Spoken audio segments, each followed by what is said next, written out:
Some people say at the shortstop position, Dansby Swanson is your cornerstone player. He's the superstar this team's been looking for. I don't see it that way. I see a player that during his career years is a 270 hitter with 25 homers and an OPS below 750. Really nice player, a champion, a former first overall pick, an easy player to root for.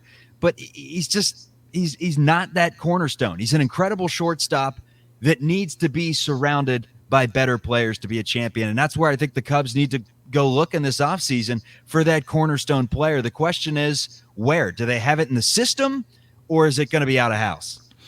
I don't know. I mean, I think they do have some players that can help them in the future. I don't see Javi Baez or Chris Bryant, walking through the door anytime soon. Oh, what's that Rick Pitino quote? I don't see Larry Bird walking through this door. Kevin McHale, Gary Parrish, none of these guys are stepping through this door anytime soon. Yeah, but they do have some good players coming. I mean, Owen Casey still has work to do. He just turned 21, but he's one of the best power hitters in Double-A, and I think he has the potential to be a regular in the big leagues and contribute for a long time. Nelson Velazquez is another one of those guys. We just don't know what Nelson Velazquez can do because, he's only gotten, a cup of coffee here and there in the big leagues. Is Matt Mervis one of those guys? We talked about this before. I don't know. I mean, I know in the minor leagues he is, but, doing it at the big league level is a lot different. So, are there cornerstone pieces coming? Pete Crow Armstrong's really fun to watch. Anything he does is viral. I mean, he hit a home run the other day, and the video of it had like 100,000 views. Right, Mick, I want to step in from personal experience and just throw in, because there were some really good players that walked through Tennessee. I would say it sounds like a comparable skill set, and tell me if I'm wrong.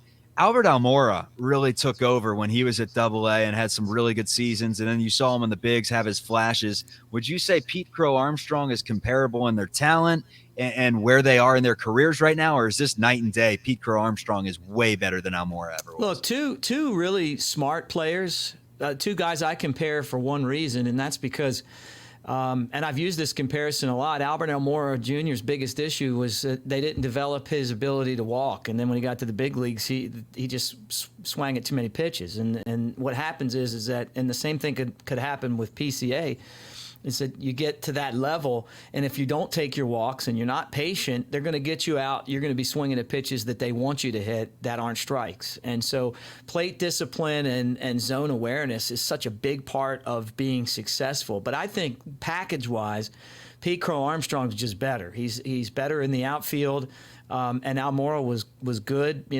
Pete Crow Armstrong's a Gold Glover.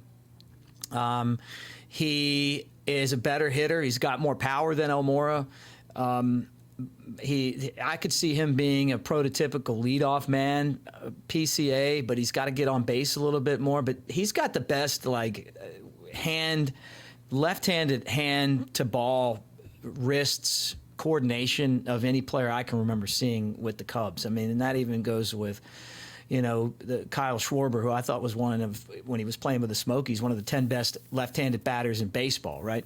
So, yeah, I mean, the secret is, as much as the fans are going to hate to hear this, they rushed Brian up, they rushed Baez up, they rushed Schwarber up, and over the course of time, if you don't work on the things that they're not good at, and you only look at what they're really good at, they're going to get to the big leagues and get exposed. And I'm not surprised that those three guys, I don't think they ever reached their full potential. I mean, look, Chris Bryant, a former MVP and Rookie of the Year and all of that stuff, but I watch him now, and he's, part of it's that he's dealing with injuries, but I thought he'd be a Hall of Famer.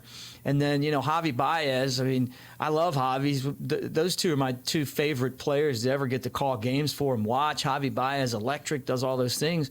And, instead of being a perennial all-star, he's having some troubles in Detroit. And I hope those change, but I feel like a lot of that stuff could have been worked through in the minor leagues, being patient, going the other way, using the whole field.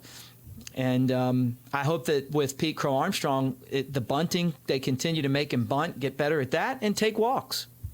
So the big question that I'm posing. So he's not ready for the big leagues. That's my point. Stop Cubs fans and saying every time he hits a home run to put him in the big leagues, to move him to Iowa. Just slow down. He's like next year.